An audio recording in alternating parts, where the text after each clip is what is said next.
Hello class. We're going to start reading The Washwoman by Isaac Bashevis Singer. If you have not taken these notes yet, please do so right now. To begin, Mr. Singer was born November 21st, 1902, and he passed away July 24th, 1991. He grew up in a poor area of Warsaw, that's the capital of Poland, and he was Jewish. He went through World War II. In 1978, he won the Nobel Prize in Literature. It's one of the highest prizes one can win for writing. His stories are based on factual events. It's called literary nonfiction. Specifically, what we're going to read today is a literary essay. So let's begin. Mr. Singer is going to be our narrator, and we need to pay attention to the word hour. Everything I have written, you will write as well. I need you to circle the word hour, and that leads us to our first person point of view. Let's begin. Our home had little contact with the Gentiles. The only Gentile in the building was the janitor. Fridays he would come for a tip, his Friday money. He remained standing at the door, took off his hat, and my mother gave him 6 groschen. Little side note, the Gentiles in this area were Christian people, not of the Jewish race like Mr. Singer. And it's important to note that the Gentile in the building was a janitor, and on Fridays he would show up to their home for a tip for Friday money. And what the mother would count out were 6 groschen, which we can put together that it's money. We can infer that this family does have money. Besides the janitor, there were also the Gentile washwoman who came to the house to fetch her laundry. My story is about one of these. Please make sure you underline this last sentence. This will be the main point of the story. She was a small woman, old and wrinkled, when she started washing for us. She was already past 70. Most Jewish women of her age were sickly, weak, and broken in body. All the women in our street had bent backs and leaned on sticks when they walked, but this washwoman, small and thin as she was, possessed strength that came from generations of peasant forebears. Mother would count out to her a bundle of laundry that had accumulated over several weeks. She would lift the unwieldy pack, load it on her narrow shoulders, and carry it the long way home. She lived on Krokmalna Street too, but at the other end, near the Wola section. It must have been a walk of an hour and a half. Let's put some notes down. First, let's underline small woman, old and wrinkled. She started washing when she was past 70. That is direct characterization. We're supposed to get an image in our mind of what the washwoman looks like. Second, he describes his own people. Underline this in red. Jewish women of her age were sickly, weak, and broken in body. All the women in her street had bent backs and leaned on sticks when they walked. His people. What does this say about the Christian workers? Please write this question down and respond on the sidebar.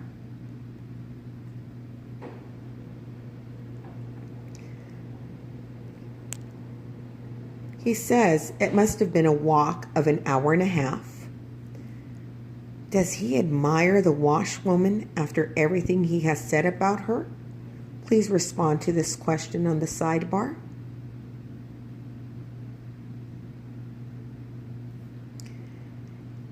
She would bring the laundry back about 2 weeks later. My mother had never been so pleased with any washwoman. Every piece of linen sparkled like polished silver. Every piece was neatly ironed, yet she charged no more than the others. She was a real find. Mother always had her money ready because it was too far for the old woman to come a second time. Please underline this in green. Every piece of linen sparkled like polished silver. What literary device do we have here? And explain what it is trying to show us. Please underline, she was a real find. What does this mean to the family? Please write this in the sidebar.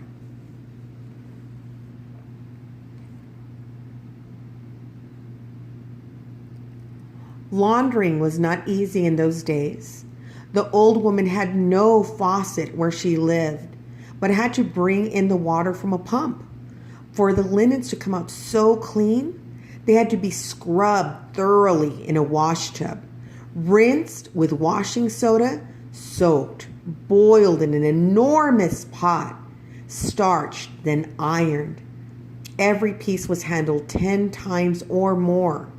And the drying, it could not be done outside because thieves would steal the laundry.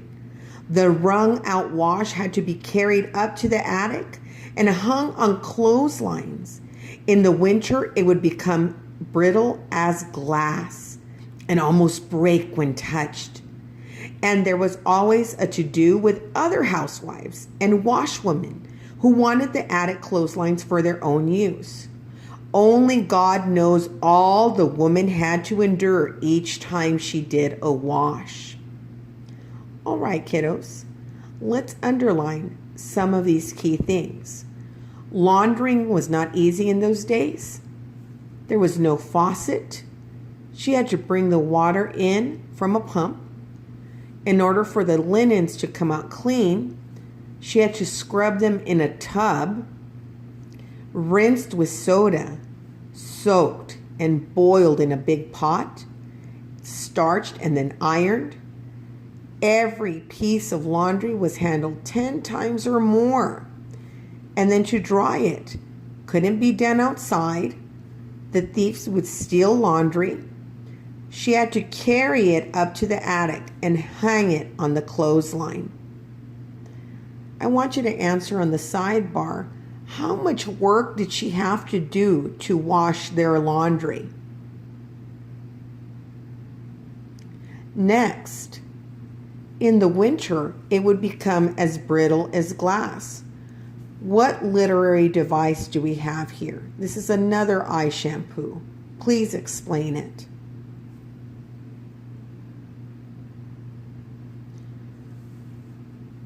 Final device on this paragraph. Only God knows all the old woman had to endure each time she did a wash. What device is this? What eye shampoo?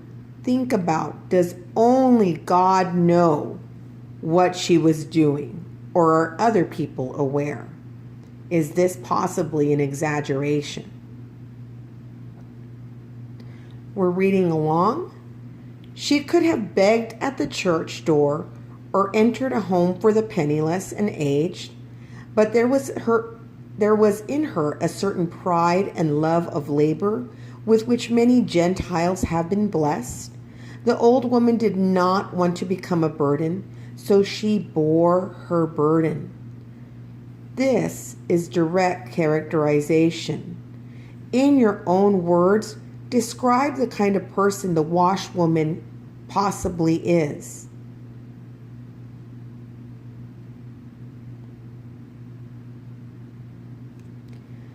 My mother spoke a little Polish, and the old woman would talk with her about many things. She was especially fond of me and used to say I looked like Jesus. She repeated this every time she came, and my mother would frown and whisper to herself, her lips barely moving, "May her words be scattered in the wilderness." Remember, kids, Mr. Singer's family is Jewish. They do not believe in Christian Jesus. That is a Christian concept. That turns this into biblical illusion. We need to know the concept of Jesus in the Bible. They tell us that she was fond of Mr. Singer when he was a little boy. This is indirect characterization because we're looking at what she says and does and not a direct description of her. Now, knowing that Mother and Mr. Singer are of Jewish descent, why would the mother not like her son to be called or compared Jesus? Please respond to this question on the sidebar.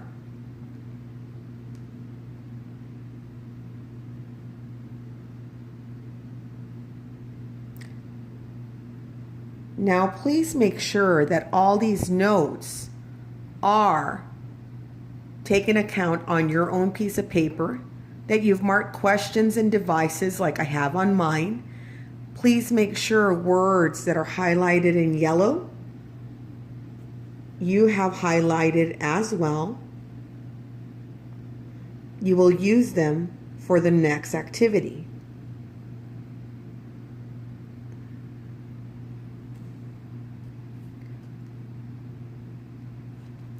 Please turn to page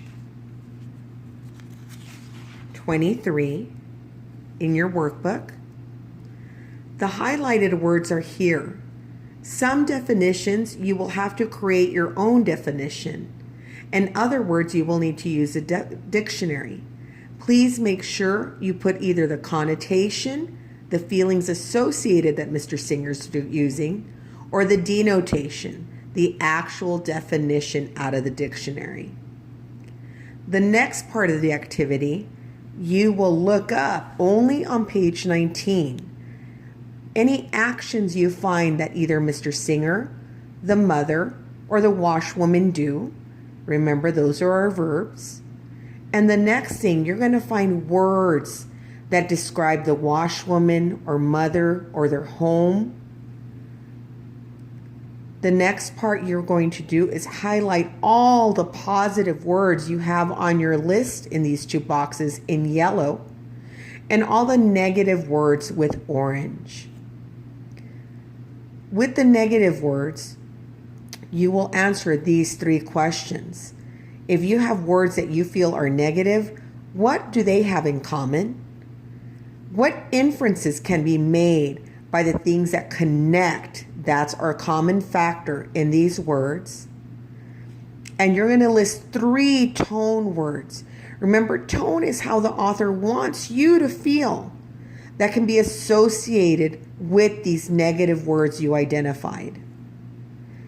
Please show your teacher when you are done with this page, and we will continue reading.